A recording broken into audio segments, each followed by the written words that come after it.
Assalamualaikum warahmatullahi wabarakatuh.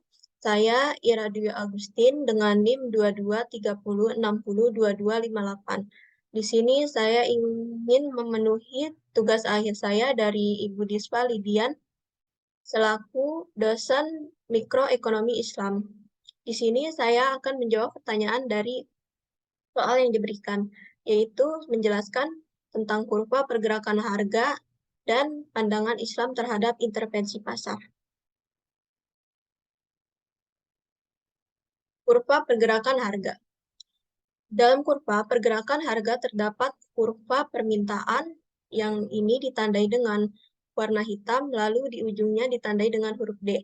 Dan kurva penawaran yang ditandai juga dengan garis berwarna hitam, lalu di ujungnya ditandai dengan huruf S supply. Yang dimana mereka itu saling berhubungan atau bertemu dan terjadilah di sini mekanisme pasar antara demand dan supply. Lalu, kurva mengalami penurunan dan kenaikan, baik itu dari kurva demand maupun supply. Dari kurva demand itu mengalami penurunan kurva yang dimana dia bergerak ke bawah sehingga menjadi penurunan kurva, yaitu ditandai dengan warna hijau. Dan kurva permintaan juga mengalami kenaikan yang ditandai dengan warna kuning dan dia bergerak ke atas. Itu pula dengan supply atau penawaran, dia juga mengalami penurunan dan kenaikan. Yang dimana saat terjadi penurunan, dia bergerak ke atas, di sini yang ditandai dengan warna merah, dan bergerak dan mengalami kenaikan, yaitu bergerak ke bawah, yang ditandai dengan warna ungu.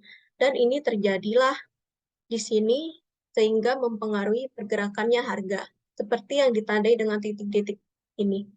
Yang titik U itu merupakan bertemunya antara demand naik dan supply turun, maka harga menjadi naik.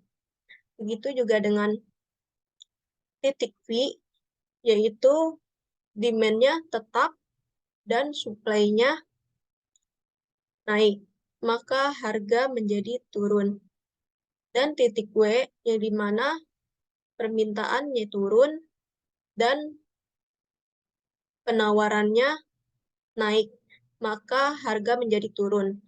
Dan titik X, yaitu bertemunya antara demand turun dan supply tetap, yang dimana harga pun menjadi turun. Dan juga dengan E.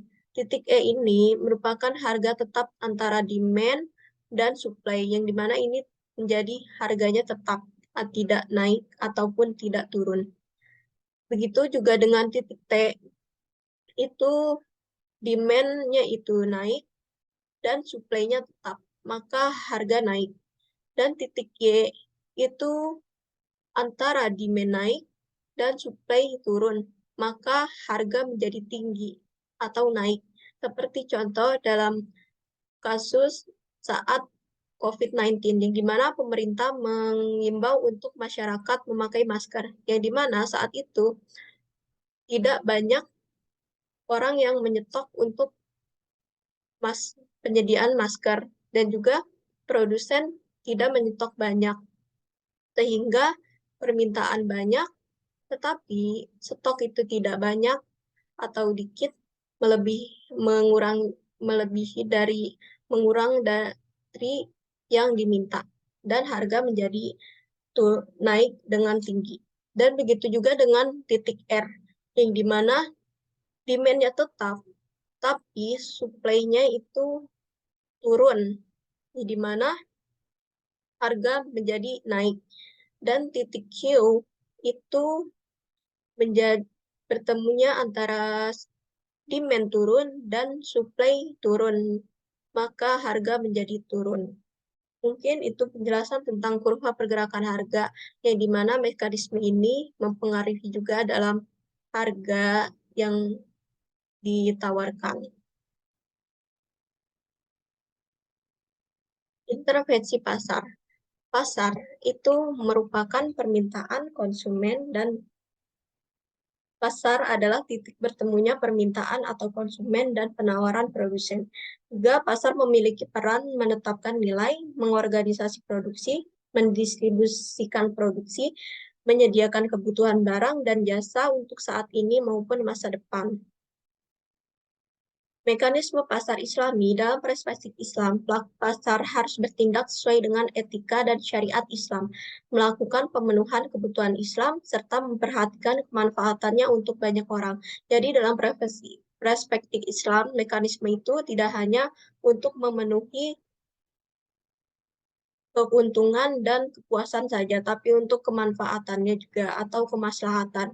Mekanisme pembentukan harga dalam perspektif Islam didasari pada interaksi permintaan atau demand dan penawaran supply. Dengan kata lain, harga ditetapkan oleh mekanisme pasar atau keteraturan alamiah, bukan oleh pemerintah ataupun golongan tertentu.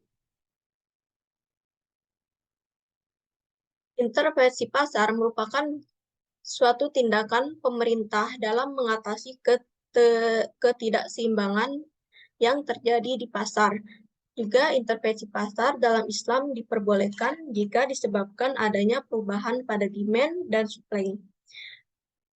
Dan adapun peranan pemerintah dalam Islam untuk mempengaruhi harga atau price intervention juga dapat dilakukan ketika penyimpangan kasus yang spesifik dan persyaratan yang spesifik pula. Dalam dua bentuk, yakni penyimpanan struktur dalam dua bentuk, yaitu penyimpanan struktur dan penyimpanan tidak struktur. Penyimpanan struktur itu terjadi disebabkan karena adanya faktor insidental atau temporer yang mengganggu mekanisme pasar. Salah. Penyimpanan struktur itu disebabkan karenanya ada yang mengganggu mekanisme pasar untuk berjalan secara alamiah, seperti adanya monopolistik, duopoli, oligopoli, dan monopolistik. Dan juga penyimpanan tidak struktur itu disebabkan karena adanya faktor insidental atau temporer yang mengganggu mekanisme pasar, seperti contoh penimbunan barang, iktikar, juga atau biasa disebut dengan iktikar, dan penciptaan permintaan semu atau biasa disebut dengan najshi. Mungkin itu yang bisa saya sampaikan untuk menjelaskan tentang kurva pergerakan harga dan mekanisme kurva pergerakan harga pada mekanisme pasar dan juga pandangan Islam terhadap intervensi pasar. Sekian, wassalamualaikum warahmatullahi wabarakatuh.